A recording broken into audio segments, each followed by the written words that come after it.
நேருவை ஆகப்பெரிய தலைவர்னு சொல்கிறாங்க வரலாற்றில். ஒரு தடவை காமராஜர் ஐயா நேருவை சந்தித்த போது நேரு ரொம்ப சோகமாக கவலையாக உட்காந்துருக்காரு. உடனே காமராஜர் ஐயா, என்ன எப்போது இல்லாத மாதிரி இவ்வளோ சோகமாக உட்காந்துருக்கீங்க கேட்குறாரு நேரு.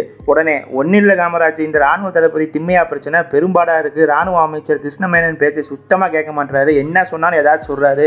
உடனே காமராஜர் ஐயா, இவ்வளோ தானே, நீங்கள் அவரை பதவி கொடுத்து வெளிநாட்டுக்கு சுற்று அனுப்பி வைங்க, ஒரு சுற்றுப்பயணத்தை போட்டு விடுங்க, இந்திய இராணுவ தளபதி பல நாட்டுக்கு சுற்றுப்பயணம் போகிறாருன்னு அறிவிங்க, போயிட்டு வரட்டும் போது ஒரே ஒரே தளபதியாக இருந்தால் தானே பிரச்சனை, பிரித்து விடுவோம், காலால் படை கப்பால் படை விமானப்படைன்னு 3ஆக பிரித்து 3 தளபதியாக போட்டு விடுவோம்.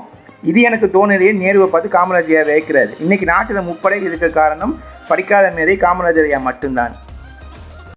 காமராஜர் சிறந்தவராக இருந்தது மட்டுமில்லை, காமராஜர் அமைச்சரவை இருந்த அத்தனை பேரும் சிறந்தவராக இருந்தனர். ஏன், தலைவன் எவ்வளியோ அவ்வளியே தொண்டர்களும் இருந்தனர். அரசு பேருந்தில் கக்கன் பயணம் பண்ணால் யாரும் நம்புவீங்களா? ஒவ்வொரு முடிவும் இன்றைக்கு இந்திய நாட்டில் இருக்க முதலமைச்சர்களில் ஒரு கோரிக்கை வைத்து போராடும் மக்களை சந்திப்பவர்களை நாம் மிக அரிதாகத்தான் கேள்விப்பட்டிருப்போம்.